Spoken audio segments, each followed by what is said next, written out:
We were to and fro. It must be the whole team talk was just me and him just screaming at each other, I think. We walked out second half. I remember going into tackle with Papa Diop. Remember him? The wardrobe. Oh, mate, he was a unit. When ball was bouncing about middle of the pitch, I've gone straight through him, middle of the pitch. All right, won the ball, and that was it. We ended up winning the game 2-1. He pulled me into his office at the end of the game and went, Pursey, he said, I had to go for someone at half time. All right, he said, you're the only one. I knew I'd get something back from you.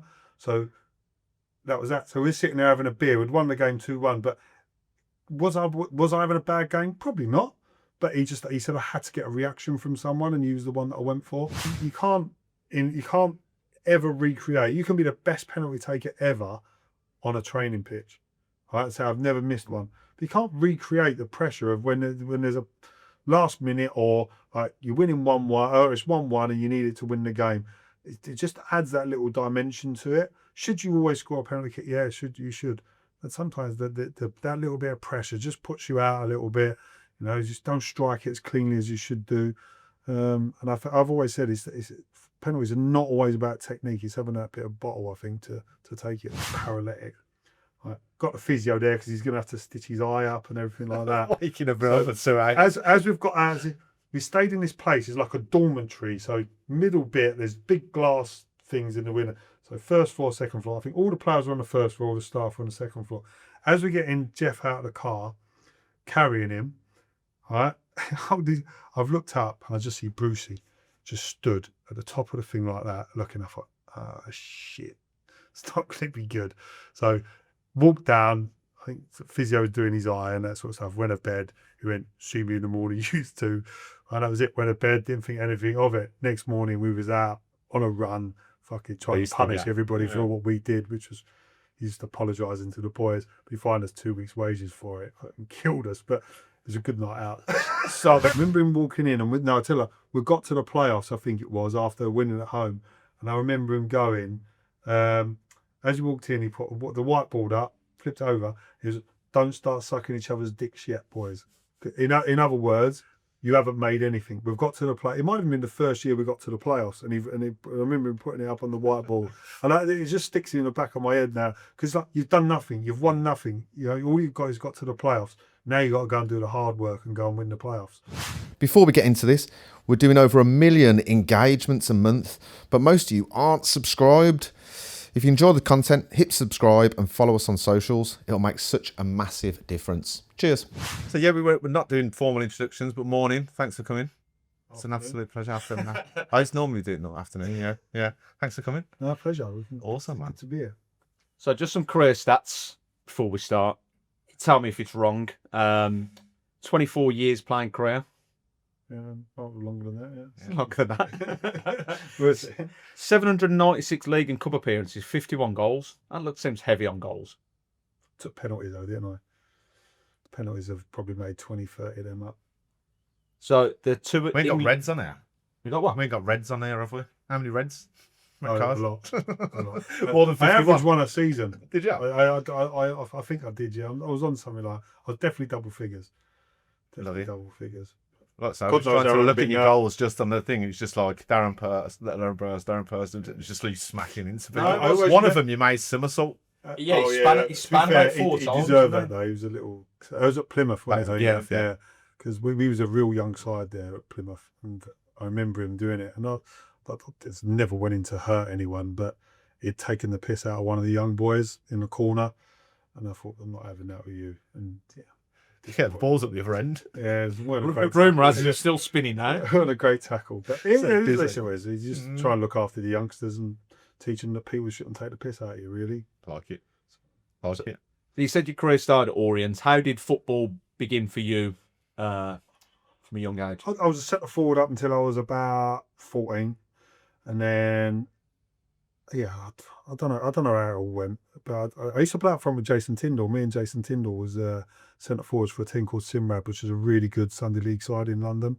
So we played together there, and we'd score sort of 30, 40 goals each. We was like ruthless and relentless, and yeah. So we did all right. And then about 14, I think a coach, a lad called Bernie Dixon, who's passed away now, who's like chief scout at Orient. And he said to me, Dad, your boy will play for England if you're making the centre half, or he'll play for Barnsley as a centre forward. So Of 14 years of age, took the decision to play at centre half, and Wow. it worked out to be a decent one because I would never have been good enough to be a centre forward. I was at that moment I was like bigger, stronger, quicker than everybody else, and all my goals were balls over the top, get away from you, and you'd score. So so become a centre half, and the rest is history a little bit. It's, I beg to probably a differ a great little decision. bit. Yeah, because I've seen you. We've Well, seen you up front down here. do you know what? I think I played 6 games or something. I loved it. I was just running around like headless chickens. You know what I mean? It was class. Yeah, brilliant. Yeah, really enjoyed it. So you got picked up by Orient. What were your memories of beginning out there? I was never like, when kids are besotted and just desperate to play football. I was never desperate to play football. Just I enjoyed it. I was good at it. But at 16, I was going to start at school. I'd had offers to be like apprenticeships at Tottenham, Arsenal, quite a few of the. I was lucky enough I never signed a contract. All these kids nowadays, sort of 12, 10, 4, signing 2-year deals at clubs. Never signed a contract. Went and trained, played for a lot of sort of professional clubs. And then at 16, I was going to start on a school. Had the offers of YTs from a couple of clubs. Even like Mill Ward offered me one, but my dad said, no, concentrate on your education if that's what you want to do. But then Orient, rather than me signing a YT scholarship, they said as soon as he turns 17, we'll give him a professional contract.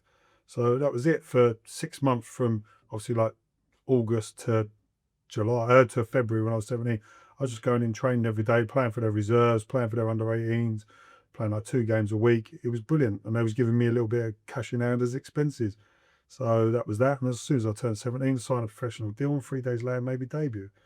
So it was like, it would never happen nowadays because everything's all about contracts and stuff like that. HMRC will be all over that now as well. Well, it was expenses, it was bus tickets and all that, you know what I mean? In case they come chasing after me, I had to put receipts in. But yeah, so I got a bit of, so I was getting a bit of receipts and stuff like that. But, that was it. Maybe debut at Brighton away, 3 days after my 17th birthday. So for me as a 17-year-old, it was class. Would I have been like gobbled up by the system as a 17-year-old at Arsenal? Possibly, because I was never a standout player, I don't think. But it worked out really well for me. It was the right way. My dad was, and always has been, class in his decisions that he's done. Watched pretty much every game that I played, so he had a big influence on my career and probably helped me make the best of what career I had, really. How long then before the move to Oxford? You weren't there long, were you? 18 months. So I played, obviously we got relegated my first season, which was brilliant. They did the first ever documentary, I think it was, on In for a Five with John Sitton. Yeah. That was my first season as a professional footballer, and learned so much. Just more about like the ruthlessness of the game. I think at 17 you go in, you're sort of, everybody's wide-eyed and just, oh, this is brilliant, but just when your teammate's sitting next to you and he gets sacked at half time, it's like, yeah, no worries. And when he's offering the rest of the lads out, you had to work, you had to think. And Sitz was an exceptional football coach. Just he wasn't ready to go into the management side at that moment in time, and it probably killed his career a little bit. Because as a coach, he was class. But as a centre half, I learned so much off of him in that first 18 months there. Probably owe a lot of my learnings then, because I was still quite new to the position as well. So I owe him a lot for what he taught me over that 18 months. So yeah, it stood me in good stead for. And like you say, like 17, and you're a bit kind of what. And I remember the language of him is like, it was very on the nose when it was that dressing room. Just straight as it was, honest as he was, he'd say it as it is, and yeah, like I said, he taught me a lot, and it probably cost him a career in the game because he was an exceptional coach. Really liked working for him. And Oxford come knocking. Yeah, so obviously I played for a year, then Barry Hearn came in and bought Orient. So they had a big razzmatazz and all that. So I remember standing on the halfway line, new kit with a page 3 model in my hands like that as a young captain of Leyton Orient. But Pat Siolan came in as manager, and he weren't having me at all as a player, as a young kid. He didn't want the youngsters. So I went out to Finland and played out there for a few months during the summer. As I come back, Oxford had put in a bid for me, and went and signed for Dennis Smith, who was an exceptional manager. what he did with that Oxford side back then was brilliant. I remember coming here and playing as a right wing back against Grange. You know, and that was an experience for me. You know what I mean? Grange's class, yeah.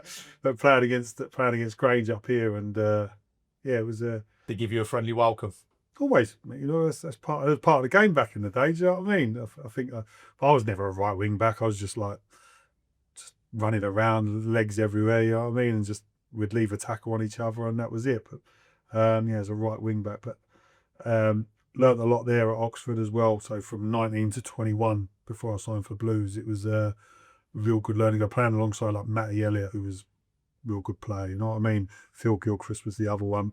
And between it, I'd sort of played and sort of get dropped out of it. So learnt a lot over that 18 months under Dennis Smith, who was a class manager, mate.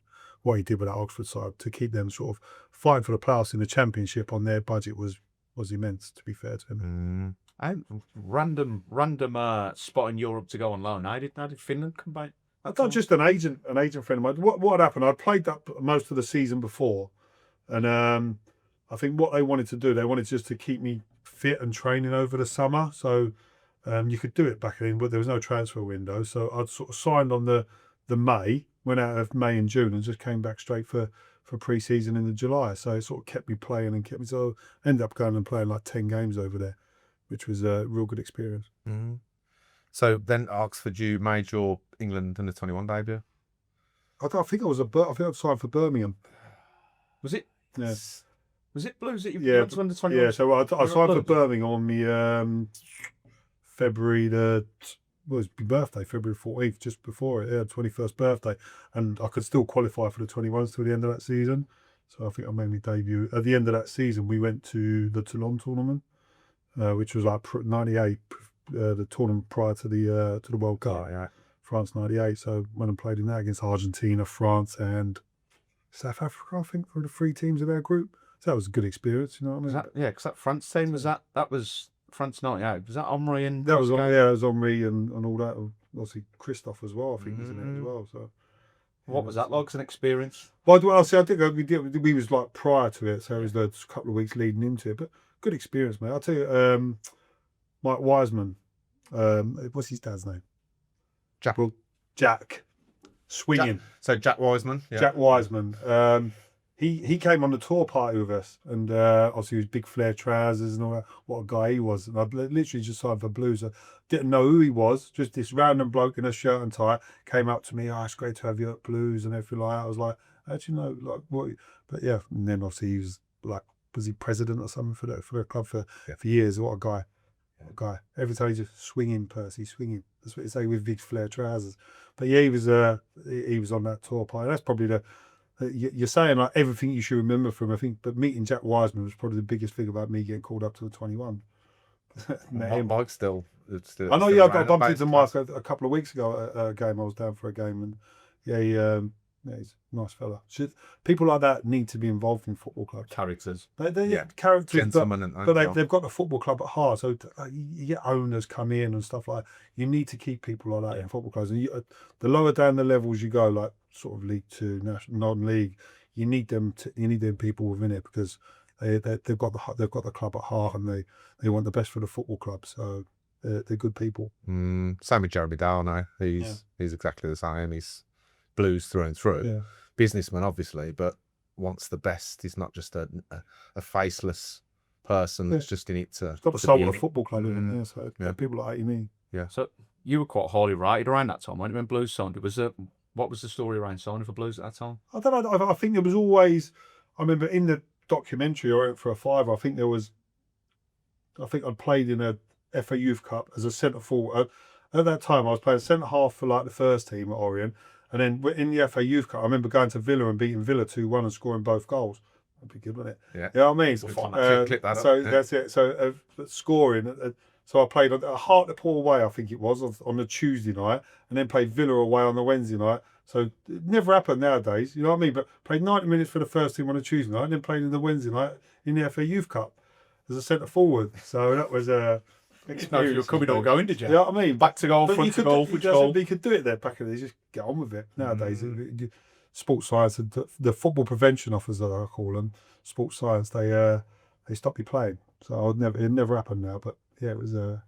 stood me all right. Yeah. So what was the call from Blues? Oh, yeah, so obviously I'd played for Orient, and then I'd had like I said, Chelsea had offered 50 grand. Orient turned that down, and I think there was talk about bloody Blackburn when they were the champions coming in for me and stuff like that. So there's a lot of talk about me. And then obviously Blues came in with a bid. The club had accepted it. Dennis Smith he'd left Oxford at the same time and gone, and he rung me up, wanted me to sign for West Brom, but Birmingham just seemed like the right call. And if you'd have said that after I'd maybe debuted Bury at home and we lost 3-1, playing at right back, wish I'd gone to West Brom. But the rest is history. It worked out to be a decent move. What was it like coming to play for Trevor? What were your impressions of Trevor at that time? Brilliant manager. You know what I mean? From that point of view, really personal. Like, I remember going to meet him with my dad, having dinner with him and Helen, and I think that was probably his best part, was his man management, knowing a player. Was he the best tactically? Probably not. Was he the best on the coaching pitch? No, because he used to join in training pretty much every day. He had people to do that, but yeah, he knew what a football club was all about. He understood that, and probably I think the biggest travesty is he weren't the manager that got us promoted. You know, missed out on the playoffs all them times. Then Pursey comes in and gets us promoted. So that was probably hard for him to take, because he always wanted the club to do well. But do you think he was too invested in that way because of his history with the club? Possibly, probably too nice as well. You know, probably you've got to be ruthless as a manager, and I think maybe he was a little bit too nice. You know, probably didn't sort of get rid of one or two too early. That probably stayed in the club too long. I don't know, but yeah, that's probably the one thing you would say about him. He's just too nice with what he did, but he always wanted people to do well, and he always wanted the club to do well. So from that point of view, I think his heart was in the right place. Yeah. But when we had Skip on it, Skip said that if you was to say something to him assertively, Gaffer, and you're passionate about it, you could sway that him. way, yeah. Could sway him, you know what I mean? And he didn't sort of manage egos very well. The best thing I'd say, Trevor put together a top side. When you look at the side that he put together, it was some real good. But the players managed it for him. You know, Skip was class. You know, I mean, Martin O'Connor, the way for me as captain, obviously captain Blues, but I learned a lot from him in them early years. You know what I mean? And what it's like to be a captain, how to look after a group of players and not let people take the piss, not let people sort of get too high and above their station, but keep everybody on a level pegging and make sure everybody respects what the players are all about and the group are all about, rather than stand out individuals. So he was class at that, to be fair. Well, I think it's testament to the team at the time that he mentioned, and with the characters in there like yourself and Skipper, Trevor'd give it 5 minutes before going in at half time. If you're getting dicked 2-0 at half time and people are shit, you will kind of dig people out, say get a good. And then he'd come in once it's all kind of simmered down. I imagine that. If you ever come to blows, they have like Royal Rumble in there. There was a lot of characters, weren't there? No, nobody ever came to blows. There's never sort of, but you'd get into people's faces, and it was never personal. And this is one thing I would say about football, and I've learned, is it's never personal. All you ever want to do is do well for yourself, but do well for the team.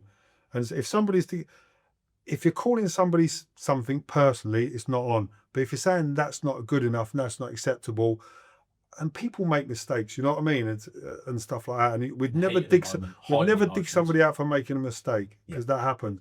But if you weren't doing it, and you weren't running, and you weren't getting back, and you weren't pulled out of a tackle, little things like that, then you get called out on it. And I think that was the biggest thing. But it's also a little thing like respecting the group. Don't be late. You know what I mean? Back in the day, nobody was ever really late for stuff. You know, you was always in meetings on time, always ready to travel on time, always respected the group. And I think that was the biggest thing I could say about that Blues group then. We respected everything that was about the team that were in there. And nobody really stepped out of line too much. But you can have heated conversations, you know, and I think it's right sometimes. Yeah. You know, something that stuck with me from when we were on Tony Coton, that he said he wasn't particularly bothered about impressing the fans or impressing family or he wanted to impress his teammates. He wanted to be there. It's a war, and it was a war at the time. I talk about all the time in a minute. I had to be in the mentality of I was going to war a little bit. It's quite far-fetched to think of it like that, but I always trained the way I played. I'd kick someone in training. I'm never meant to hurt anyone, but I'd kick someone in training, you shake his hand, walk up and get on with it. I had to be on it all the time. Otherwise, I was a bang average player. You know what I mean? I had to be on it all the time, and that's what it was like. I remember Gary Megson, when I went to West Brom, we were 1-0 down at Fulham at home, and I remember him. We walked in, and he basically just ripped into me.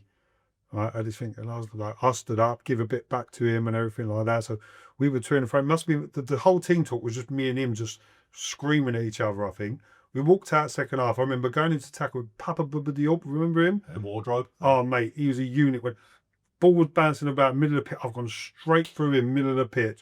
I won the ball, and that was it. We ended up winning the game 2-1. He pulled me into his office at the end of the game and went, Pursey, he said, I had to go for someone at half time. Right? He said, you're the only one. I knew I'd get something back from you. So that was that. So we're sitting there having a beer. We'd won the game 2-1. But was I having a bad game? Probably not. But he said I had to get a reaction from someone, and he was the one that I went for because I knew I'd get something back. And It's perfect. Yeah, it's your teammates seeing that then thinking, Yeah. Jesus Christ, I don't want that. We've got to up it. But also, we have got that, and then you've gone and like a tackle sometimes. Yeah, a little bit. And that was it, just the tackle. He said just Yeah. ignited us, and we've Yeah. gone on to win the game. So little things like that I look back on from a man management point of view, the players you can go. I always reacted better to tough love rather than my arm around my shoulder. You know what I mean? I hate like praise and stuff like that. So I'm just, Roy Keane talks about it all the time, and I get it. You're just doing your job. I mean, what, heading that ball and putting your head on the ball to stop it going in the back, and that's your job. You know what I mean? So whenever I'm listening to him talking, it's class because it's just how it should be. That's your job. Running round after the ball, it's your job. Either do it or don't. If you don't do it, you're not going to have a career in the game because it'll chew you up and eat you up and spit you out as quick as you know it. So even like on that, skipping forward a little bit here, but we had the Preston clip out, didn't we? It's got loads of Preston fans on it. Best night of their life. Oh, we've rattled some Preston cages yesterday. Really? But they're like it's the greatest night of their life. Yeah, But it's a lot of it's focused on the penalty shootout Yeah. and the way that went. So like you're talking now, where no nonsense. What was that like on the pitch? You look like you were fuming in that clip. A little bit. Do you know what? I knew I was going to take the first penalty as well. I don't know. No, I think I took the second one. Marcelo took the first Yeah, one. yeah. But I knew I was. I knew, and all you wanted to do was just stay focused. Do you know what I mean? You know what he's going to do. That was, and it was a lot of faff over nothing.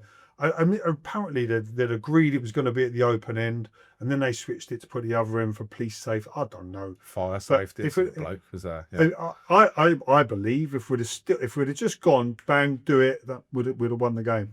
Yeah. You know what I mean? But it was a lot of faff over nothing, and then we went in and sat in the bloody changing room for 5 minutes before it was just aired, and it just It got to the point where I think he thought, well, I've made my decision now. I've got to stick with it. Yeah. And But you can't stick with it, can you? And then No. he I think just you've keeps got to panning finish back the to the game, bench, you've got and to he's do it. still So like just- moaning at the copper and moaning at people. And Yeah, I think what the best thing about it, and if you learn from it, if I was to learn from it, if stuff like that goes against you, that's when you go, bang, they hate us, boys. They're against us. Let's Galvanised. go and fucking win this game. Yeah. You know what I mean? Go and fucking take your penalty. Be ruthless with it. Go and win the game. Stick 2 fingers up at the end of the season. We walk off. Go win the playoff final. Yeah. You know, so from that point of view, I think you can learn from it.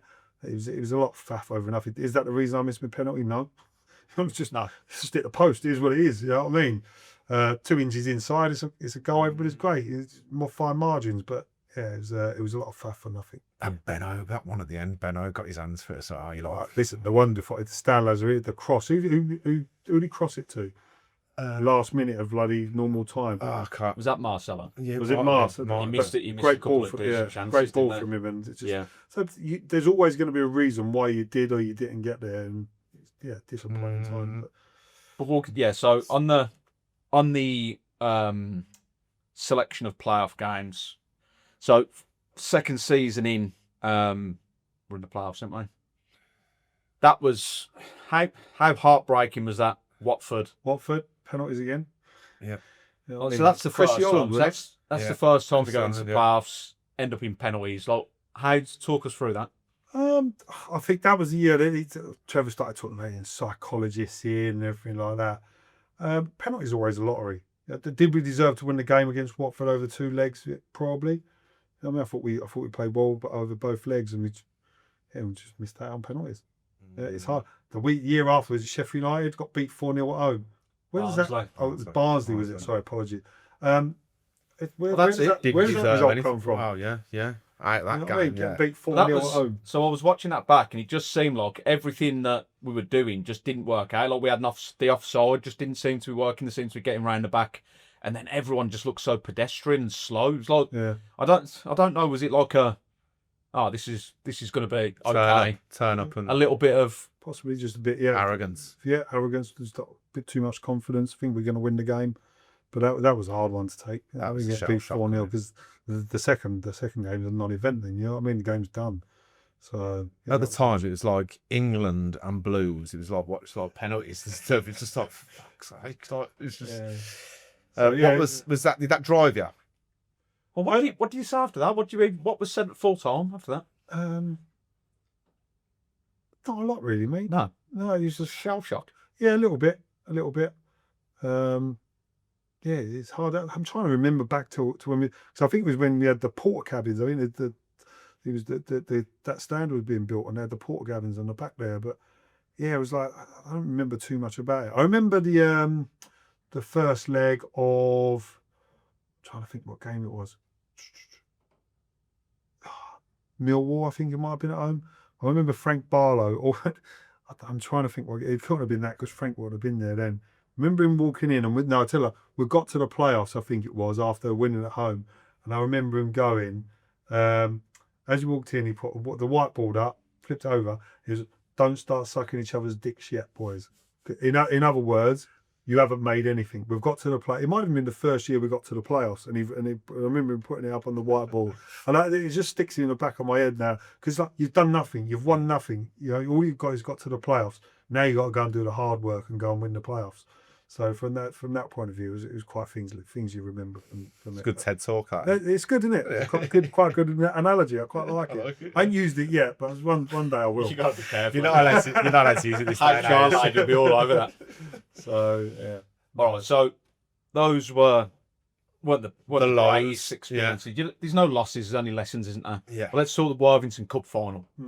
So, just talk us through. Well, that season, yeah, because that was a good season, particularly Player of the for year, you, wasn't it? Yeah. Player of the year that It's season. good. It's probably my breakthrough season at the club, really. I say breakthrough season. I think I played quite a lot up until then, but I was probably 24. I'd done Come of age. Yeah, a little bit. I'd done me learning. I knew what I was. I'd grasped what I was as a player a little bit. I think early doors, I thought I was better than what I was. I'd give away a mistake by bloody trying to diag pass and all that sort of stuff. I was going to say this to you. So when you first came, those became famous. The attempted long balls that would just go, whew, but then you mastered it, and then that become a part of your armoury. Then didn't it? That's why I think that early doors. I was still learning my game as a 21-year-old. I was centre halves don't come to age till they're 23, 24. You make mistakes. I used to make loads of mistakes. You know what I mean? I used to get hammered by the fans because of it. So I'm glad they remember probably the last 4 years that I was here rather than the first 3 years. You know what I mean? Because I used to cost goals all the time. Are you aware of that when it's happening? Not really, because I think, and I think when you say coming of age, 21, I was still worried about Darren Purse and my career and stuff like that. You know what I mean? It's only when you become like captain full time and stuff like that, you start being aware of the whole bigger picture of the football club and what the football club is, and you start worrying about everybody else rather than yourself. So that was and I think that was probably a big coming of age moment for me, sort of around at 23, 24, because you look at everything else, and it made me a better player by doing it. I think it showed what I was really good at, my sort of leadership qualities, being that leader around the dressing room, on the pitch, being harsh, driving the team through as much as best you can. That was what I was probably most famous for. I look back at some of the photos of me throughout my career. 9 out of 10 of them are me fucking screaming at someone and pointing at someone. But that was me. Like I said, I sort of tried to get the best out of the players that I was playing with. And that season, it was like you'd kind of you were like Colossus. Yeah, but I could feel that as well. You know what I mean? As that was probably that 2-3 years there was probably the best part. And then it all went tits up when I got the ankle injury and Matty Upson come in, and that's football, you know. Yeah. Yeah. So going back to the cup final, Yeah. what do you remember? As a leader? Class. So we got in there late because the traffic in Was it Cardiff was that bad, wasn't it? horrendous. Yeah. So- I remember it. I remember it snowing the night before. I remember sitting in the hotel and everything. I was like chucking it down with snow. There's like where we stayed. We stayed in a hotel right far out. Apparently, it's David Sullivan's mate or something like that. So we had the whole hotel to ourselves. It was nice. And I remember it snowing. And it's like coming over the thing that they're going to close the roof and everything like because of the snow. And so I think it made it a better atmosphere the way it was. But it's still, when you talk about obviously we deserve to win that game. How we didn't win the game, I'll never know, because the boys were immense the whole game. At it. On Just it. at it. Yeah. Yeah. Did you find? Were you surprised at how you weren't? Because obviously the run up to the final, we'd knocked teams out, Premier League teams. But did you find that wasn't above your level? Was it a surprise that you were able to match them up man to man and perform so well? I don't think it didn't surprise us anyway. I think we were always going there with a thing that we were going to win the game, or we were going to give it a good go anyway. And I like you said, like beating Newcastle at home here and stuff. I think it was a real good run. Did we start beating Tottenham away as well? Was that that? Mm-hmm. Yeah, destroyed them. Mate, we did. First start. I remember Trevor Francis walking in at White Hart Lane, 3-0 up, and he went, "Can somebody just pinch me?" Because we were Dele. They could not. Dele was unreal. You know, he was Just bullied them, didn't he? Just absolutely bullied them off the park. And did Pursey played as well, didn't he? On loan for The first loan players You know never what I mean? fall in love with him. Yeah, and he was class that day as well. Like with Dele and him playing off, we were superb. And yeah, I just think we always thought we had a chance because if you look at that group, we backed the group to go and get something. And I think over the 120 minutes, we deserved to win the game. Just disappointed with the penalties. Penalties not good, are they? Just seemed to haunt everything. No. So we got in there finally. About sat 20 down, minutes in, wasn't it? Just sat down, and then Fowler. Roof of the Just net what it straight does. away. Just as we sat down, like, Absolutely disgusting finish. Yeah. So you're kind of up against it, and then does the belief stay right up until the last moments? I think if you look at the last 20 minutes, we're pushing. I haven't watched it back for years, you know what I mean? But we're pushing, and I think John McCarthy, he'd put in 2 or 3 really good balls, and we'd sort of never quite dropped for us. And obviously the penalty happened, which was mad, and yeah. So what are you thinking in the 90-odd minute? Are you just what's going through your head? People, I talk about it quite a bit. It's surreal, mate. Honestly, I look back on it now, I can still remember it. I remember that both of them going down, Grainger and Martin O'Connor.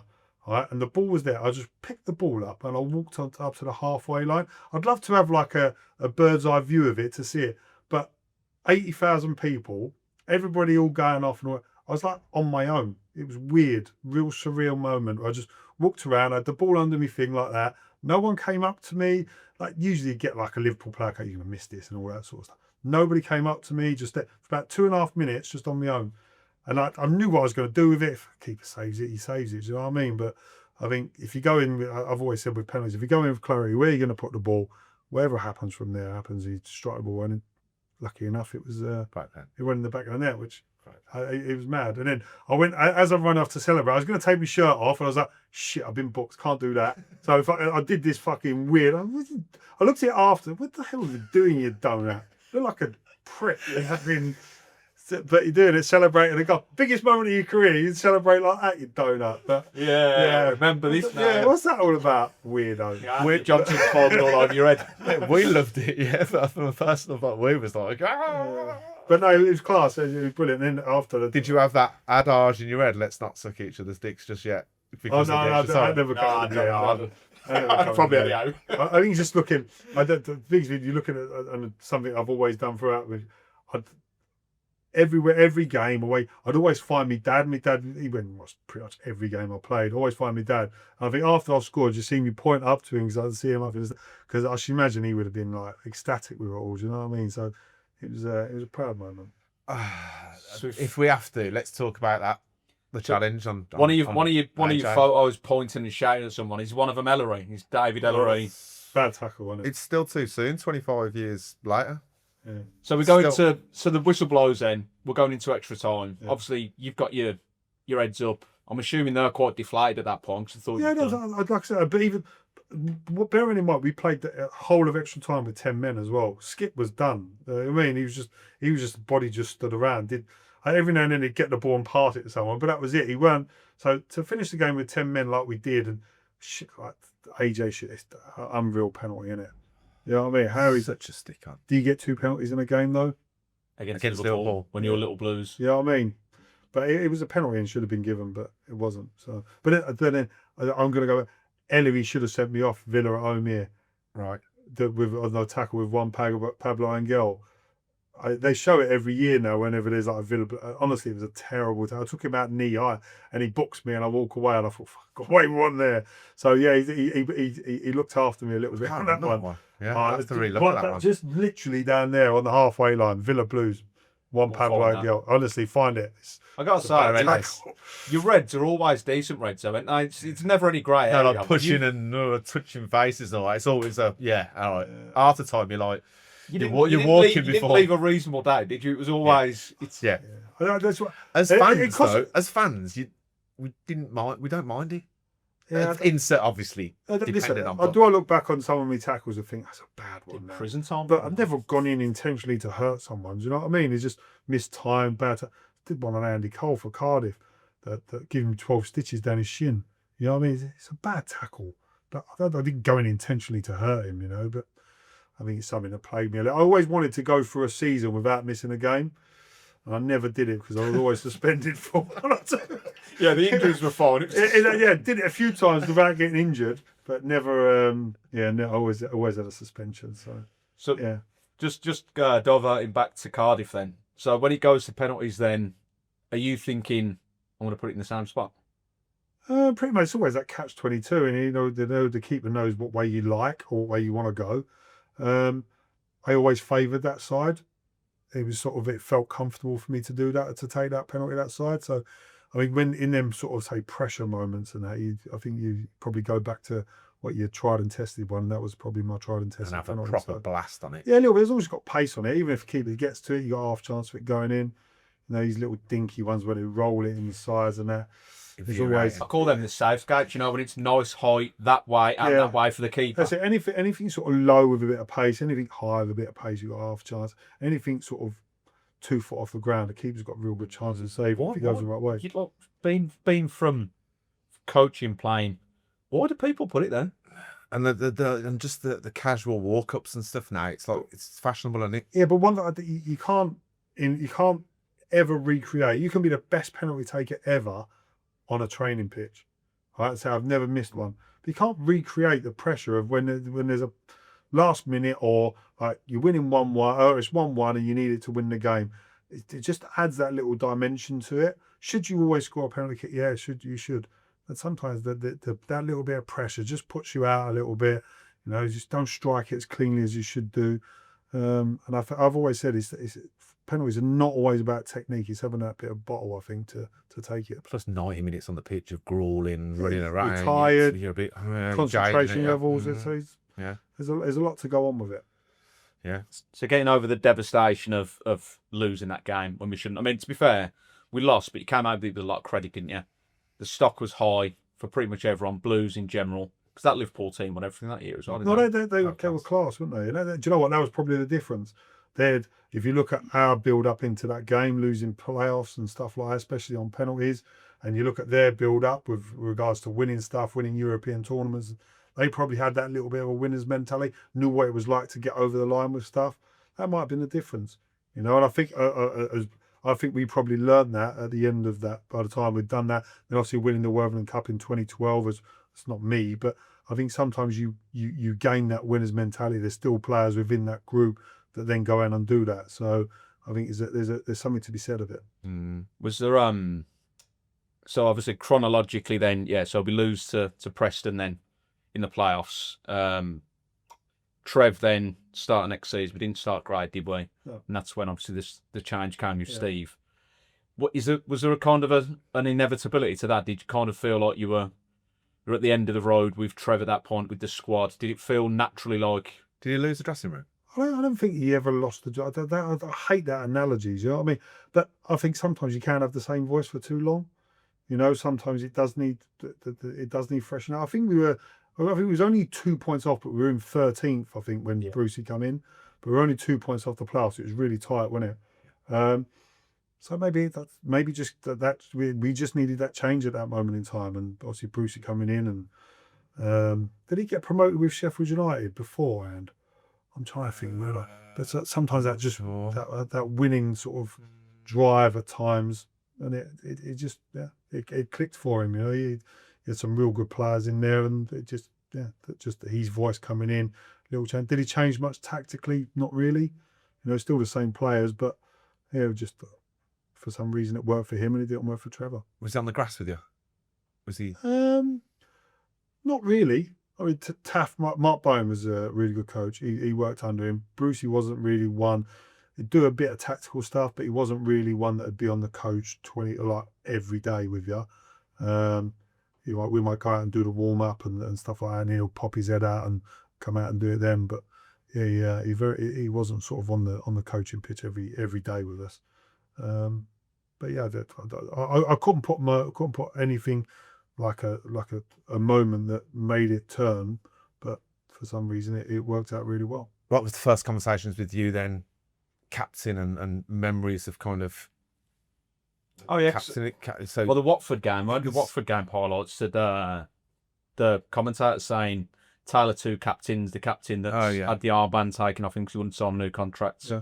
And you'd scored then against Watford, and then Tommy Mooney was standing captain. What was that?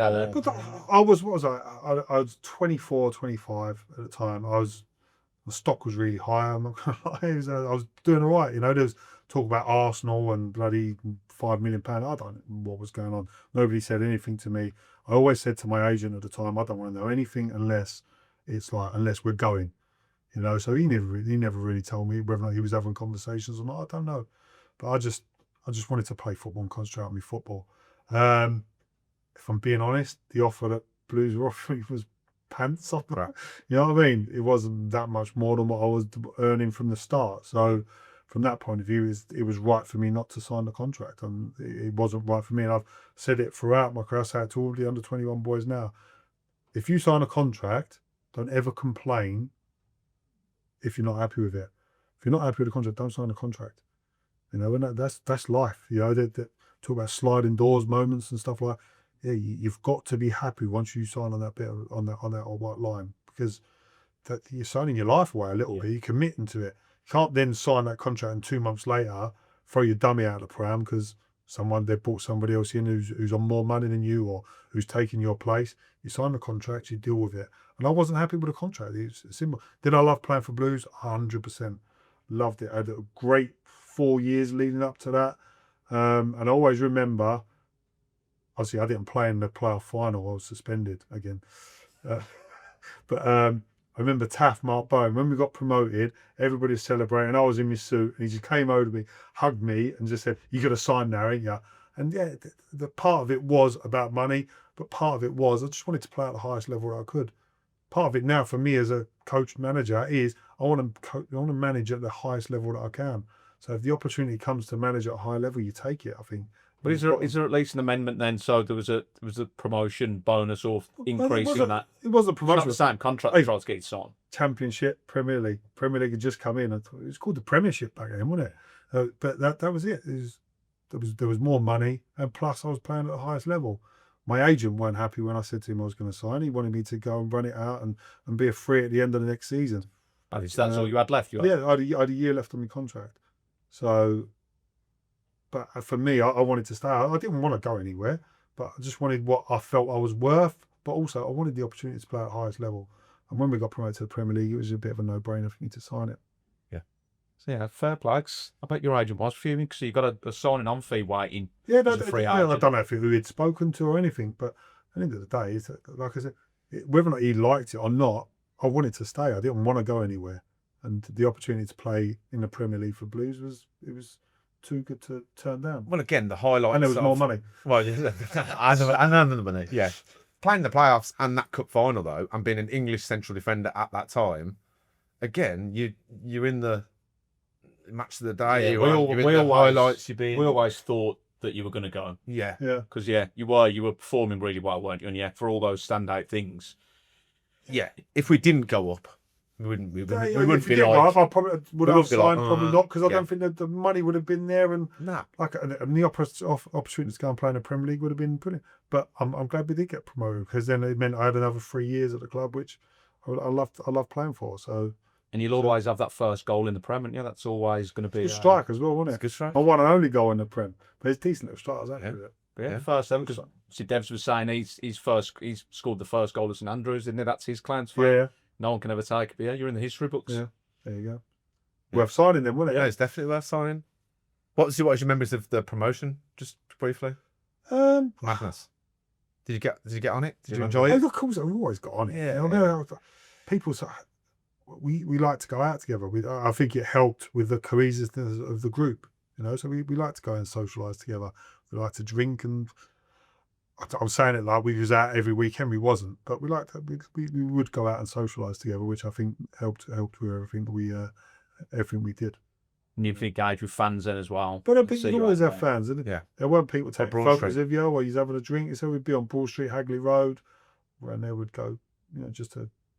Liberties. Yeah, Saturday night. Liberty. I don't know where. Trying to think what was on the Hagley Road. I remember that the Ipswich game. You had Liberties and you had the strip club. That's the. I don't remember the strip. Nah. You wouldn't. I don't actually remember it though. I don't, yeah. So those were the places we'd end up. Yeah. So obviously, yeah, you say your ankle injury kind of threw a spanner into the works. Yeah, no, I've always been. I was always really lucky with injuries. Never really had any sort of. And then I had this I was playing for it for months. I had a niggly ankle injury. It was getting sore. I had a couple of scans and X-rays on it, and we had an international break, where it's like I think we had 15 days or 16 days between me. So we played on the Friday night. We might have done, or Saturday. I had the operation on a Saturday evening, and the next game was 2 weeks Monday, and I was going to be. It was push touch and go, but I was going to be fit for it. So to have an operation and then go and be fit 16 days later, it was like, man, it's only just a little clean up, little washout. And after about a week, the stitches hadn't healed properly, and I'd started doing a bit of running on it, and it felt all right. I don't know if it felt too soon. It actually felt all right, but I remember on a Saturday night, I looked at my ankle just went bang. I had yellow pus pissing out of where the scar was, where it hadn't healed properly. And I was in hospital on a Sunday morning having bloody antibiotics pumped into me and everything like that. So I was out for like 4 months, and it was in the January window, and Brucey went and signed Matty Upson because he knew I was going to be out for a bit. And the rest, as they say, is history. I think once that had happened, I think his preferred pairing were Kenny and Matty. Didn't really play much the last probably 18 months that I was here, and I had to move on. Was there a conversation to be had then? Not conversations to be had. It got to the point where I had a year left on my contract. I wasn't playing much, and I think it was best for both of us. You know what I mean? I didn't want to spend another year not playing as much as what I'd done. And I think throughout my career, I've always wanted to play. Even when after I'd left West Brom, I had 2 years left on the contract at West Brom, but I walked away from it because I wanted to play when I signed for Cardiff. And even then, did it cost me financially? Yeah, but I just wanted to play football. I didn't want to be someone that played 400 games, had a half decent career, and I wanted to go and play as many games as I could. And I think that probably shows in how many games I played. That I just wanted to play football. Short career. There's a lot more sending offs to squeeze in before. Without the sending off, I played nearly 900. So what was it like making a move to West Brom then? Did you have any? I don't remember any abrasion. I don't remember there being any real. But because obviously we've had Roger Johnson, and he was very different circumstances when he went to Wolves. Yeah, I think I'd served my time. Yeah, I mean, I'd been here 8 years. I think I'd served my time, and I think looking at probably if you look at me last year, I probably played 15, 20 games maybe, and I was in and out. Obviously, Brucey didn't fancy me. There was other players that were better than me. I mean, there's no falling out. We didn't dislike each other. You know, it might have been the year that Jeff Kenner signed, and we got fined 2 weeks' wages when we was out in the piss one pre-season up in Scotland. But no, we never fell out. We just got. You've got to elaborate. Mate, so you can't just drop that in. We went to Anstruther, right, which is like the end of the earth, and I think Man United had gone there. It was Bruce's first pre-season. And it was a Wednesday night, I think it was, and he went, like, you can go out and have a drink, boys, if you want, but I want everybody back in by 11 o'clock. So we'd gone out at like 5 in the afternoon. Me and Jeff Kenner, and Jeff had just signed from, but me and Jeff Kenner were in the taxi on the way back from St Andrews to Anstruther. We're going to be back in time and everything. And he said to me, I can't do his Irish accent, but he said, Percy, he said, I don't know you from Adam, right? But you fancy going back out? I went, yeah. So we said to the taxi driver, where's best to go? He went, you can go to Dundee across the bridge. I'll just go back into St Andrews. So he spun back round the taxi driver, went back into St Andrews. So we're sitting there with just the two of us. Nobody else was there. Just about 2 o'clock in the morning, we've like walked out of the place. Jeff pissed as a fire. I'm drunk as well. He fell over and cut his head open. All right. So I'm sitting, I remember sitting on the curb in St Andrews, 2 o'clock in the morning, all the students about sitting there holding his eye together like that. All right. Jumped in a taxi. I think the taxi's cost me about 50 quid or something because he's got blood pissing out of his head like that. So I was rooming with Grainger. I've rung Grainger, you need to come out and help me to get Jeff out of the car and that, you know what I mean? So got a few of the lads. I think Gilly come down, a few of the boys come down. So he's paralytic. Right. Got the physio there because he's going to have to stitch his eye up and everything like that. Waking up over 2 As we've got we stayed in this place. It's like a dormitory. So middle bit, there's big glass things in the window. So first floor, second floor. I think all the players are on the first floor, all the staff are on the second floor. As we get in Jeff out of the car, carrying him, all right, I've looked up and I just see Pursey just stood at the top of the thing like that, looking. I thought, oh, shit, it's not going to be good. So walked down. I think the physio was doing his eye and that sort of stuff. Went to bed. He went, see me in the morning, used to. And that was it. Went to bed, didn't think anything of it. Next morning, we was out on a run, fucking trying to punish everybody for what we did, which was, he used to apologising to the boys. But he fined us 2 weeks' wages for it. Fucking killed us. But it was a good night out. So the youthful friendship between you and Jeff. It did a little bit, yeah. We got on really well. Didn't it? Start the night. I don't really know you, but I don't really know. You can't have another drink, yeah. So, but it did, I think we'd have got away with it if he hadn't fell over and cut his head open, and we might have snipped by. Is that why you're not drinking tonight? Because you're with him tonight, aren't you? I've got things to do tonight. You know what I mean? I don't want to get caught out again. I can't lose 2 weeks' wages nowadays. 2 weeks in the dughouse. That's it. But yeah, good times. That's class. So favourite game that stands out for Blues? Ipswich at home, yeah. Yeah. Ipswich at home. I think a lot of people say it, but yeah, the atmosphere was unbelievable. What games, like it went there, it went there. It was like, it was unreal. And to finish the way that it did, it was class. What a night. The atmosphere was just bouncing everywhere. I'm surprised at that. That's probably why the foundations were done a few years ago. So the leftover bits from that game is honestly was unreal, wasn't it? Absolutely. We always say the noise in here. You can still relive it now. But just the build up to the game and everything, like with the frost and the blow, like the pitch was looked terrible because of the blowers. The blowers had burnt all the grass on the side of the pitch and everything. It was and the absolute state of it gives you that little bobble at the end. Then I think we'd won it. Yeah, the icing on the cake, and it just topped it off, didn't it? And that was the tactic from Trev, wasn't it? Cut the pitch out. So just mess it up and just let them. Yeah. AJ scored. But do you know what? We were actually a decent side passing wise and all that. So I don't know why we'd want to mess the pitch up, but it was but it worked out in the end. But that night was phenomenal. So we're doing now. We try and recruit. We have the fireworks and everything. Like the Newcastle FA Cup game last year, that was a great atmosphere. But yeah, nothing's come close to that. Nothing's come close to Ipswich. No, it was. But I think that, do you know what? I look back on where we are, where the club is now, and where it was then. It had like a real family feel to it, you know. Like, and I'd say losing the Rover plant and all that is massive to where the club was and where it is, because we lost so much then. Like a little bit of the heart of the club had gone, because there were so many fans from that plant, and I know one sort of decision can't sort of change the dynamic of a football club. But I think it did a little bit, sort of ripped the heart out of it a little. And yeah, it was to come back to Blues playing then to where it was probably 5-10 years ago before the takeover and stuff. It was like it felt a little bit. So it lost its heart a little bit. I'm not gonna lie. No, I agree. Yeah. So, tell us about just briefly some of the characters that you've played with down here. So you spoke about Skip. Horst probably goes without saying. You've had most of them on here, mate. Yeah. Horst was class. You know what I mean? The stories that he's got and the stories you've got on horse are mad. He's such a character. Just seemed like a great team spirit. And like you say, there could be some of that. And there's been talk of there was a fit, but like you say, it's nothing personal. But I think it needed that, and I think it reflects the Look at it fans. sometimes today, and there's probably none of that in the changing room, But and it shows as well. you can't buy it. Honestly, you can't buy it. I look back at that, and that would probably be, and I did a little bit at Cardiff, but that is what you need within a group of players. That sort of, you talk about philosophies but a culture of a football club is defined by that, and you can't. Yeah, I can't really. Like when you got people like Mike Grainger's what bloke. You know what I mean?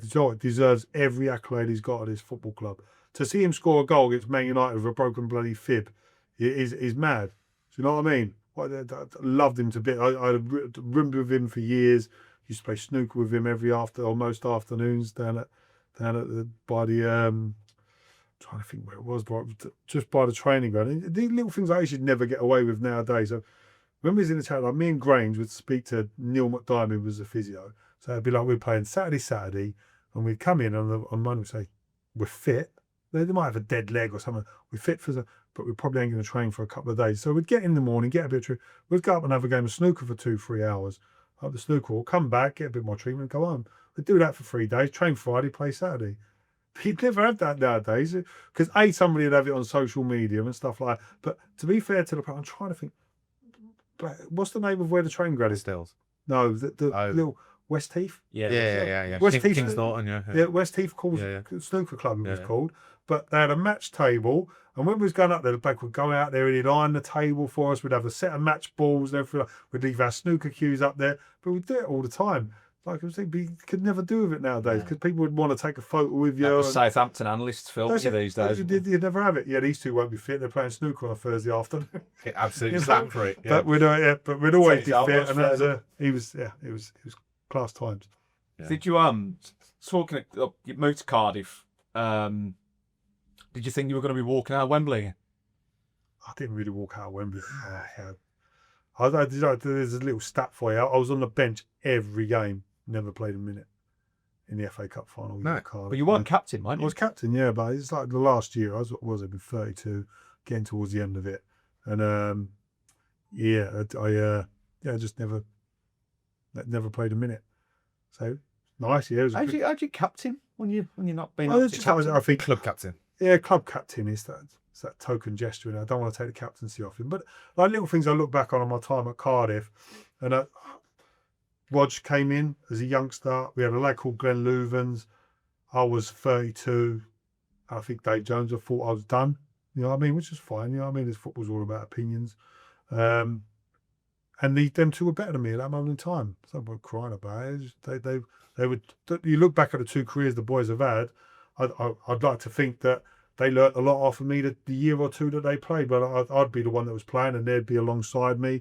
I'd like to think that similar to when I was a youngster playing alongside Bedders, playing alongside Brucey, it taught me so much over the 6 months. I'm hoping I taught them a little bit.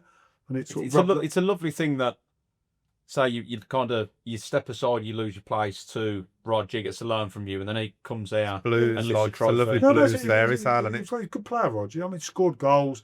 He was me at 23 years of age. Quite centred on him. You know what I mean? When he was playing at Cardiff, he played for himself, which is fine. You know what I mean? He had his career, and I bet you if you look at him as a 20, probably 7, 8 year old when he came here and won the trophy, he was probably more of a more rounded individual and wanted the team to do well. Yeah. So that was probably where he was at. You're right about that. Yeah, uncannily. Yeah, I see a lot of Rog. If you look at Roger's career, it's probably very similar to mine. Started out at Wickham, got his move, had to force his way in, then nicked another a couple of moves. So it's very similar to career to mine, and you know what I mean. He's done well with it. He's a good fella and a good player, and yeah, it's nice to see people like that go on and do well. Yeah, especially we like that. Real good time. We like that. Yeah, I'd seen one of your interviews regarding your time at Sheffield Wednesday. A little bit chaotic. But when you talk about, and I was going to mention it earlier, when you talk about group of players, right, and one of my big regrets now is I went into that group of players after all that I'd learned, right, and kept my mouth shut. which I look back and think, well, right. You know what I mean? It wasn't me either. It wasn't your style. It wasn't me. I should have gone in, basically, and just ripped things up a little bit. Managed. You know what I mean? Yeah. Dug a few people out. The professionalism at the football club was terrible at the time. You know what I mean? There was cliques around the group that weren't great. It wasn't a good dressing room at all. Hence why we got relegated. It just wasn't a good place to be around. And were there good players there? Yeah, like Franny Jeffers, Mickey Gray, Marcus Tugguy, Leon Clark. Good players, but the dynamic of the dressing room was wrong. It felt so wrong from going in there. We deserved to get relegated. Was it a conscious decision then not to say anything? Or you just I don't know, mate. just see out? I don't know. Mate, you captain there. Yeah, Captain. I was captain. Like I said, I look back on it and I should have dug a few people out, and I didn't. I can't remember. I was so far away from what I. Do you know what? It might have been a lack of confidence a little bit.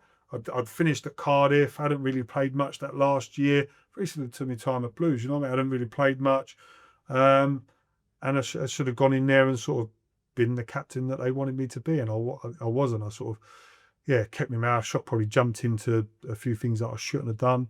And it wasn't a good time. Poor dressing room, mate. Poor. And I look back on Sheffield Wednesday, biggest club I've played for, bigger than Blues, bigger than Cardiff, bigger than West Brom. It's a club that, if somebody gets hold of it, it could be a powerhouse, and it's huge, mate. It needs to go hold off, then It does. Otherwise, it could be one of those. If you had somebody clubs. in charge of that, mate, it could be. It's a fantastic football club with the history it's got, but the potential it's got. You know what I mean? It's got potential to easily be a Premier League side. It's a real good football. Good people working there as well, you know. Real good football club. But it won, that's probably one of my, I say, regrets of my time. One of my regrets was not doing that at Sheffield Wednesday. Then you followed on from, obviously you had some loan spells. You end up at Plymouth. And I'd seen one of your interviews as well saying keeping them up was one of my best achievements in the game. It's class. Honestly, mate, I remember I was at Millwall playing for my boyhood club, which was brilliant. In hindsight, should I just stayed there and cracked on with it? Yeah. But then Kenny Jackett started bloody bringing it. I was 36. I was 35, 36. I was coming to the end of my career. I should have just stayed there, finished my career. Every chance I would nicked a like under 21's job or something like that, Millwall for your boyhood club would have been amazing. But I still wanted to play. I still had that drive to play. And Skivo rang me from Yeovil and he said to me, like, wanted to take me on loan. And I pushed it through a little bit. Kenny was like, no, I don't want you to go. I want you to stay. We need to just run with it. But he started bringing us in on a Saturday morning. So I trained Monday to Friday. I was living in Northampton, travelling to Millwall. It was like 2 hours every day. So I was like, but yeah, it's a Saturday morning, Ken, the gaffer was doing me. Do you know what I mean? I'd have trained all the time, just had the weekend off, and then you'd be fit. And if you need me, I'm fit, I'm ready to go. But so that was that. I'd come in on a Saturday morning, just fucking run. Just doing like, because you was like one of the players who was out of the squad. So got the move to Yeovil. As soon as it got announced to Yeovil, Peter Ridsdale rang me. He said, why are you signing for Yeovil? I said, what's it about? I just want to go and play football. He said, why don't you come down to Plymouth? I looked at them and they were 9 points adrift at the bottom of League Two. And I said to him, why would I come and sign for Plymouth? It's like 4 hours away from where I live. He ought to come and sign for. He said, Pursey, look, they'd just come out of administration, right? And Peter was my chairman. And he looked after me so much. I was going to say, financially a little bit. You're chairman at. Right? He put the contract on the table and I went, you just come out of administration. He said, Pursey, you've got to trust me. He said, if I give you that, I know we will stay up. It's worth me doing because I know we'll stay up.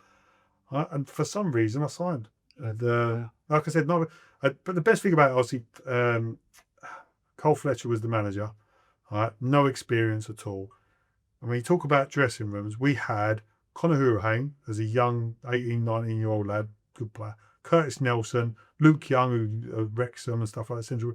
So he had a real good nucleus of young players. He signed me as centre-half. He signed Paul Watton as a central midfielder and signed Warren Feeney, Nick Chadwick as two forwards. So experienced players through the spine, with the rest of them were just young players, mate. So we got a real group dynamic, got a little song going with everybody. And We stayed up with 2 days to go, 2 games to go, mate.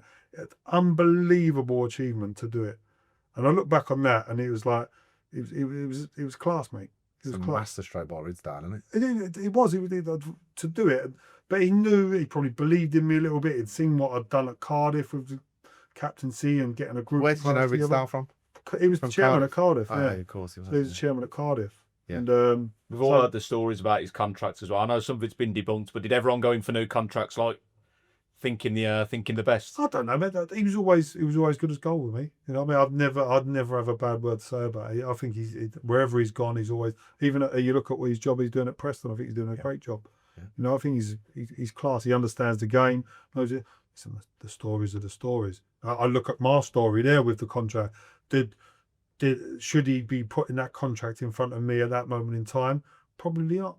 You know what I mean? But he knew, and I'm not saying it was all me, because but he had a belief that contract would keep it, and it worked. Did you feel at that point as well, the standard, are you like, yeah, I can do this? I always remember Moore ringing me, Darren Moore, it was when it announced, he said, Percy, shit, I know what you're like, you're right. He said, what you've got to remember is some players want to do it, but they can't do it. Oh, what do you mean? He went, you got to trust me on this. And I understand what he said. Like, there's players at that level that are not good enough, you know what I mean? So they want to do something, but their ability doesn't allow them to do it. And he said, you just got to make sure that you don't lose your shit with it. When you talk about like standards a little bit, when I dropped to non-league football, you understand it a lot, you know what I mean? But you try and bring that professionalism into the non-league game as much as you can. And I think the better you can get that, better sides you'll have lower down the divisions. But yeah, I still think, I look back on that, it cost me my marriage, I'm not going to lie, but for me, it was fucking brilliant. My missus is unreal. You know what I mean? I've had an upgrade halfway through my life. It's class. So from that point of view, but as a football decision to go and sign for Plymouth, I honestly, it's unreal. I think it's brilliant. They phoned you signing for Yeovil just to say, what on earth are you doing signing No, for they Yeovil? did. I'd signed for Yeovil for a month. You know what I mean? So It's a bonkers they could do decision, isn't it? So and then I That's just passed by his desk, that bit of information. Like, what? yeah. So it's mad, weird. It's football. We can talk about sliding doors moments a little bit. It's one of them things. You know what I mean? Everything happens for a reason. Yeah. So it's class. So what was the transition into coaching and management? Was that a natural thing that you always wanted to follow through with, or? Everybody said that. I never had no intention. I did like my coaching badges. I did my B license, A license while I was still playing. So from that point of view, did I have an idea that I wanted to do it? Yeah, but I did it more as a backup. Everybody said to me, "You're going to be a really good manager," but I've never thought about doing it. But yeah, I'm enjoying it. It's kind of It right. comes naturally then. We could see it as a fan, obviously, Yeah, with you as a player. Yeah. Everybody says that, but I think you've got to know what your skill set is. I'm not a coach. I'm not going to be on the training pitch. Do you know what? I'm probably Steve Bruce, if you know what I mean. But if I have a managerial career that he's done, Not bad, is it? but a little bit. But like, I think recruitment, like what I'm doing at the moment is like pathways. So I deal with like a lot of the loans. Go out and watch a lot of the lads on loan. So like late nights on a Tuesday, Saturday we'll train in the morning. I'll be nipping off to a game. So I do a lot of that. So from that point of view, it's really good. I do coach. I am on the pitch most days. But you've got a really good. My coach at the minute at Blocks, he's class, mate. He's an exceptional young coach, and yeah. So why? It's not my skill set. So why would you stop somebody else's skill set? And I think part of leadership is know what people are good at. If they're good at it, you crack on and do with that, and do what you're good at. So I think from that side of view, like I think that the planning of like, if we've got an under 16 that we think's got half a chance, planning his pathway over the next year, where do we see him in a year's time? Where do we see him in 2 years' time? And just planning that pathway and putting the round pegs in round holes to make sure that we get in there and get them through. And I think over the last 4.5 years, it's at Cardiff, it could not have gone any better for me. You know, it's been class. It helps when you've got a manager that wants to play young players, but at the minute, it's gone really well. No, it's nice that there's a club that is giving youth a chance and is creating those pathways, isn't it? Yeah. It's not always the case, as we know down here. Yeah. Brilliant. So just a bit of a quick fire then, just to kind of finish it off. Best player you've ever played with? Christoph de Gary. Serious? Didn't get on with him at all. I remember Everton at home. We beat Everton at home 3-1 here, and me and him just about 2 minutes to go. We're winning the game 3-1. You know, he didn't track a runner, so we're just screaming at each other, and he was giving me shit about winning the World Cup and all that sort of stuff. But I've got a thing about Christoph, and everybody loves him at Blues. The first 6 months he was here, he was exceptional. He was unbelievable. Once he'd signed his 2-year deal, when he came back, he wasn't the player he was. We all tended to shade out that second season, didn't we? Because it didn't go the way anyone wanted it to go. So from my point of view, and I think that was the second season, and I think he'd lost the eye of the tiger a little bit. He'd lost the drive. Like, he come in, he had something to prove that first year, and honestly, mate, he was phenomenal, and he will always be the best player I played with. Aaron Ramsey, he will always be the best player. Did I get on with him? No, but he's never going to get on with everybody else. We're different people. But I remember calling him out, and we had fisticuffs in the tunnel, all kicked off. But I just don't. And it comes back to calling people out. If I'd have done that at Sheffield Wednesday, I think we might have had a better group. But because I didn't, at Blues we could get away with it because we had people into it at Sheffield Wednesday. I don't know if I'd have had that. So, but what a player! Unbelievable. Loved him as a player. But just, I think once he'd signed his contract after that first 6 months, I just think he'd down tools. But that's the honesty that you need sometimes. Yeah. I just love the thought that you're screaming out to track back and he's shouting back in French that he won the World Cup. No, he did. But I was like, but you're fucking here now. You know what I mean? So get on with what you're paid to do. Small, eh? Win the fucking World Cup, you. But there you go. That's all fun and games, isn't it? He can't get. It's going to be hard. There's not really argument to that, obviously. We'll kicked off. Yeah, he's still got to track your runner, you lazy guess. He did win the World Cup. What do you want to do about that? I'll come running up in the Worthington Cup. Are you all right? But it's like, there's no comeback there. He's won the World Cup. Yeah, but then on the other angle, I said I didn't get on with him. I went to Euro Disney with the kids. All right, took the kid. Looked after me, unbelievable. He knew the owner or the manager of Euro Disney. Mate, I had the best 4 days in Euro Disney ever. Front of the queues. My kids were like, is this normal, Dad? Do we normally do this? It was class, mate. Looked up, didn't have to pay for anything. Had like an upgraded suite overlooking the whole of the park. It was unreal. So, say we didn't get on, he looked after me massively. That's what you talk about on the pitch again, though, isn't it? What happens on the pitch is on the pitch, isn't it? That's professional. There's a professional, but personal. Be personable all the time. You know what I mean? So treat people the way you want to be treated. But on the pitch, there's things that sometimes you've got to be said. And And moods are heightened, aren't they? Yeah. You're not you now sitting here when you go on the pitch, like you say, you're ready for war. Come on, everyone needs to be on my level. And if some people aren't, they're going to get the sharp end. I always remember Mark Kennedy. Obviously, we signed him at Cardiff. Obviously, Sparky was here, wasn't he? Yeah. He. I always remember Mark Kennedy coming in, and we signed at Cardiff. He said, Pursey, I always remember playing against you and thinking you was all right. See you next Tuesday. All right, but knowing you now, he said, you're so different to what you are. But that was that. You know what I mean? You had to go and play for it to win, and that was your personality there. Off the pitch, you just be as nice as you want. You know what I mean? Just treat people the way you want to be treated, say hello to people. And one of my things that I say to my young players now is when they get off the coach, if there's a young kid there that wants their autograph, you sign the autograph. Because that kid will remember that for the rest of their life. You know what I mean? Even if you think you're a number, I hate it when they walk off the pitch with their headphones on and stuff like that, just ignore people. All right? For that 2 minutes, take your headphones off, all right?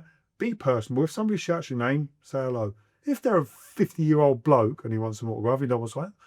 But if it's a young kid, just look after, because like I said, them kids will remember that forever. And you have to have that relationship to a certain degree, you know. And I think that's probably the one thing that's changed a little bit from the game 20, 30 years ago to the game now, is the players are not as approachable. And that's not the players' fault. I think the clubs insulate them too much. They need to have that where they can be a bit more personal with the stuff. environment. Yeah. Because 20 years later, someone that might be on this or having an interview and saying it was so and so that inspired me to do this. Again, we talk about sliding doors, but it's a hero story, isn't it? Of course it is. Of course it is. Or he'd ignored me and all players are arses. You see it all the time on social media, don't you? The videos of the players with their headphones on walking and the kids are trying to get out. So for me, for that moment there, that's probably your only interaction with the fans a little bit. Just is it going to matter to you as a player to take your headphones off for 2 minutes, sign a few autographs, say hello to a few people, and they go away happy? It hasn't cost you anything. It's cost you 2 minutes of your time, and do that. And yeah, things like that.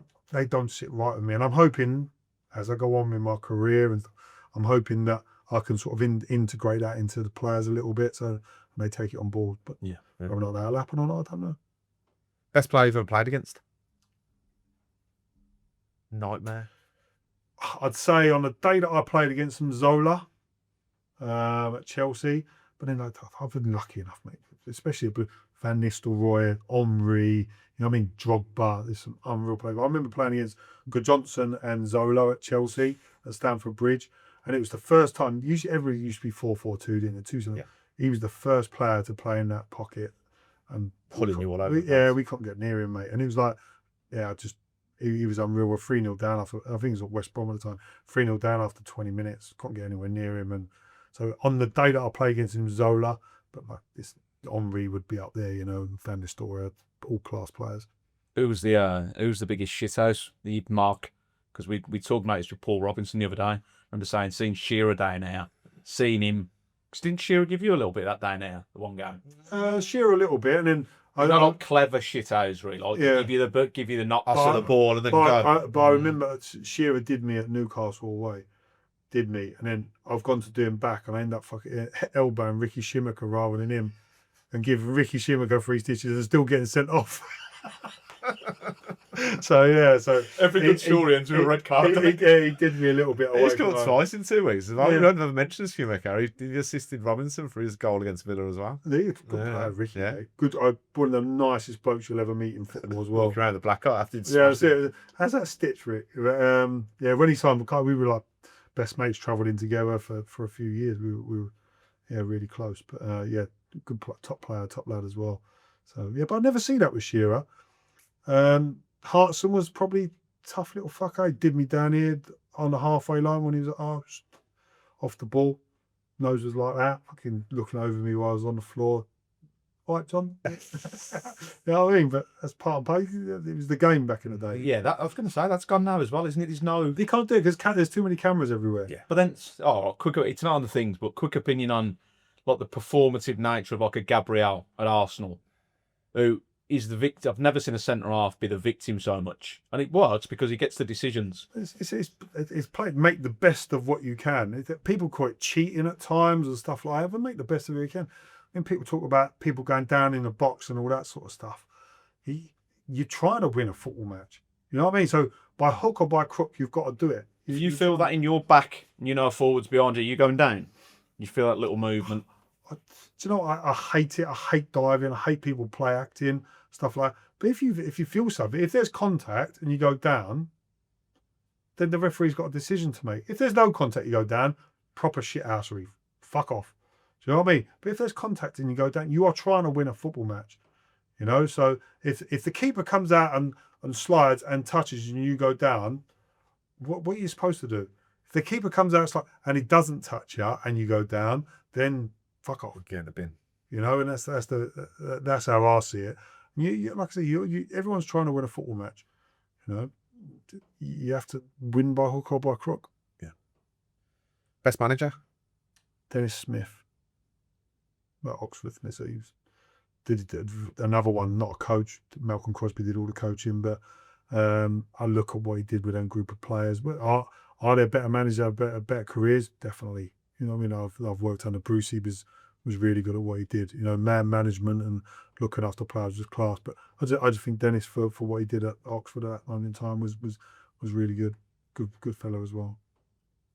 Favourite Blues centre half you'd have loved to have played alongside, past or present? So obviously it's you and Kenny. But I love playing with Jono. Jono, yeah. I probably, out of me 200 odd games, I probably played 150 of them alongside Jono. And I think we complemented each other really well. He was quick, weren't the biggest, but could read the game quite well. I was a little bit more aggressive, wanted to go and win the ball headers. When I fucked up, he'd cover around for me. When he fucked up, I'd get sent off. Smash into survive. What do you remember of the game with Fulham when Jeff come down there? All arms and elbows and... I got sent off, didn't he, down here? He got sent off, didn't he? Yeah. Jono. But was that the game Stan Collymore played as well? Yeah. Yeah, because I remember, obviously, I think he mentions it in his autobiography. As we're walking off at half time, I was spraying him with a bit. What you say about trying to win the game? Well, that was him trying to make him go off his game, trying to make him want to bloody punch you in the face. You know, that's what you did back in the day, trying to you tread on people's feet, you know, all that sort of stuff. It was part of the game, and you learn it from an early age. Sav down here with Dion. Yeah, you know what I mean. Wind him up, headbutt, get sent off, down to 10 men, job done, go and win the game. So they're the dark arts that you need to learn.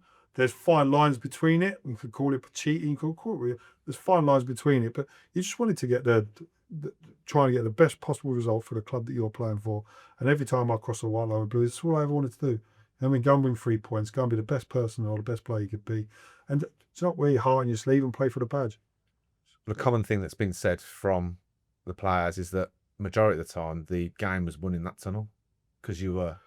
Back in the day, like the first Villa game here, Yeah, there was no team talks or anything. We were quite calm but aggressive.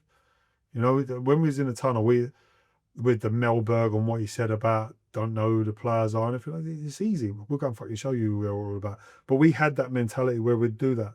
You know, I mean, nobody would step over the line. We was there. And that first game, they was nowhere near us. I mean, you call a throw-in goal or whatever you want to call it, but even if without that, we'd have won the game because we were better than them. We wanted it more than them, and I think that's the biggest thing you could say is we wanted it more than most teams when we played against them back in the day. And it's still a part of the game. I think you need to want it. Yeah.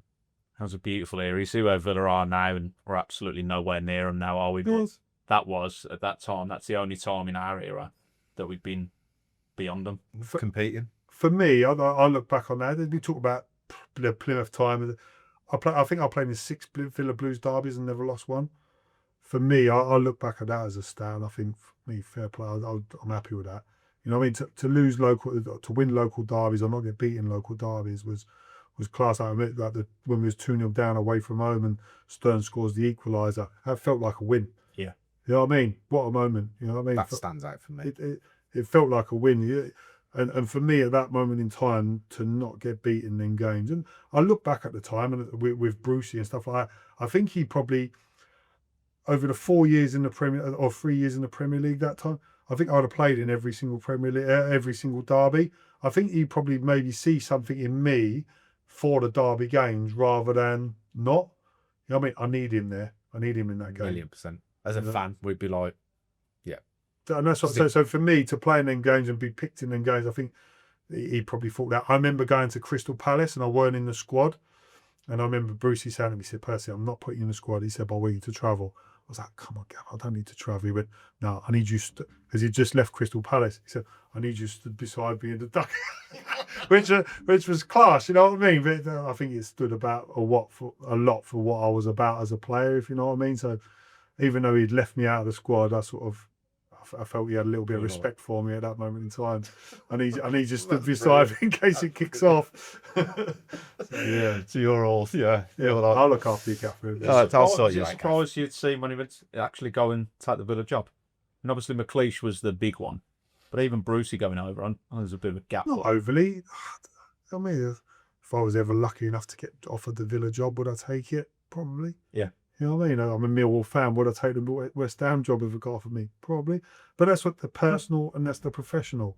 You know, I look back at is it the right? McLeish didn't work out, did he, at all? You know what I mean? So sometimes, do you need that in your life? Do you need that sort of, or do you want to stay a bit of a legend at one club and not worry? Is there another job for you? You don't know what financially where people can do it.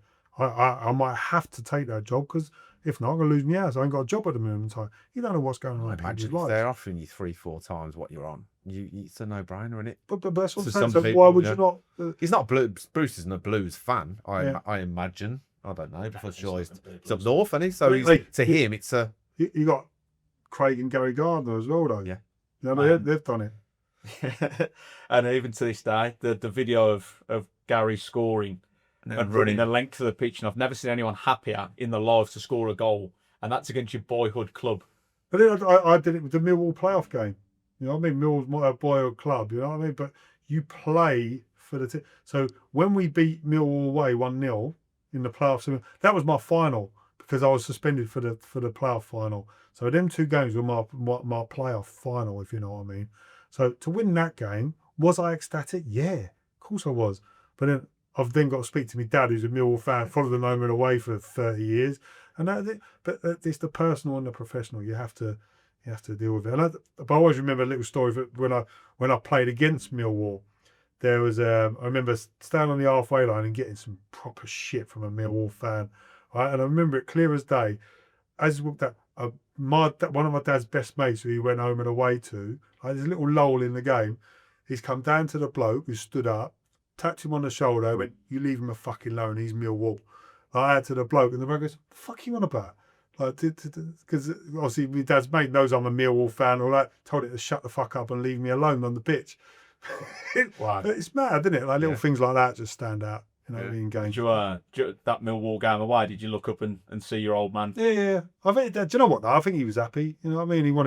He always wanted me to do well. He wanted me to play at the highest level he could. So to see his boy with an opportunity to get promoted to the Premier League, I don't think you'd have. It's kind of been some mad mixed emotion. Yeah, so I'm saying you've got it as a player, but he, a little bit. But I think you'd have been all right with it. Yeah. But like I said, he always wanted me to do well. He followed me everywhere, and I used to love it. Little things like you remember. He'd ring me on the Monday and he'd go, "Boy, I don't know if I can get down." We were playing Newcastle away on a Tuesday night. Lived in London. He went, "Don't know if I can get up to you on Tuesday night." I said, "Don't worry about it. It's fine. You know what I mean? Can't go every game." And midday on a Tuesday, I get a phone call. "Leave me a ticket. I'm on my way up." But honestly, it'd be I think he'd probably miss 10 games. Even when I played for Plymouth, he'd get the train up and back, and he watched pretty much every professional game that I played. So from that point of view, he'd probably lived out his boyhood dream for his boy, which for me was class. Brilliant. That's class. So looking back on 25 years plus, what achievement are you most proud of? Not particularly Blues, but just what stands out as your biggest achievement? I think you look back all the get promoted. Paul Vowers, my last years of professional football was really good. No, Plymouth staying up. Like all the big achievements. I think probably the one thing I'd say is I probably made the best of my ability. You know, I probably played to where I could. Could I have got any more out of myself? I don't know. If I was I the most professional of footballers? I look at the boys nowadays; they're probably in the gym every day, and I wasn't a real gym person. I think my mentality got me through most of what I did. So maybe if I'd have a bit more professional, could I have grabbed a little bit more out of the game, stayed at the top a little bit longer? I don't know. Yeah, so but you wouldn't have got all the games of snooker in then, though, would you? No, probably not. I would have enjoyed But your myself. snooker game improved. Mate, I'm half decent. I'm back playing as well. I'm half decent at the minute. I'm flying, but So you got the circuit next year. yeah, something like a little seniors tour. I've thought about it, but I don't know. So that would probably be the one thing I'd say. But I think I got every ounce of of me as an ability as a person. I got every ounce out of what I could do. And yeah, that's sort of something to be proud of. Then finally, just a message to Blues fans, really, and just keep backing the club, mate. You've always had the club at how you. There's not too many better sets of fans, you know what I mean? And from my history and being here and watching the club, I think you're class. Just keep backing the club, and hopefully it goes to bigger and better things. You know, I think the club's in good hands at the minute with the owners that it's got some real big aspirations. But I think ultimately you have that, but don't lose the nucleus of what the club is. It's a working man's football club that needs that at the heart of it, you know, with everything else that's going on. And but they're the top set of fans, and love playing for them for the 8 years I was here. Brilliant. Thanks for your time, mate. It's been It's close. been emotional. Cheers, mate. If you like this video, please do click to subscribe to the channel. We currently have 5,500 members, over 500,000 views. So let's convert some views into memberships, and that will continue to enable us to bring great guests on and continue making great podcasts. Thanks.